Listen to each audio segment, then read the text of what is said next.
So this probably won't be a surprise. My biggest storyline will be how the Knicks play and what that means for Tibbs in the aftermath of the season. And part of this cycles back to what we spent a lot of the podcast talking about with Michael Malone being fired, because it's like, Yeah. is he a guy who would be a logical replacement, like a New York City guy going to the Knicks if things flame out with the Knicks in the playoffs? I mean, everybody will say that, oh, the Knicks are going to have their hands full with the Pistons. I think the Pistons are still ahead of schedule. So I'm not necessarily as concerned about that series, even though it could be like a 6-game series. Like, I think that the Knicks will be fine in that series if that's how it shakes out.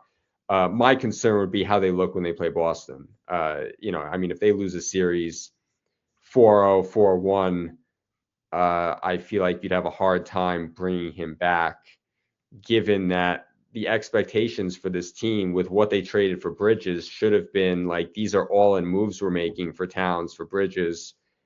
If we're not a championship contender, and let's face it, if you lose the series 4-1, if you lose a gentleman's sweep to the Celtics, I wouldn't say that's being anywhere near championship contending. I agree. And I agree. then what does that mean for the coach? And I mean, people, especially in the New York area, especially people that grew up when Van Gundy was the head coach and Tibbs was the loyal assistant, and all these media members in their 50s and 60s love Tibbs. Like, great guy, great coach, but have they reached the ceiling with him as the coach?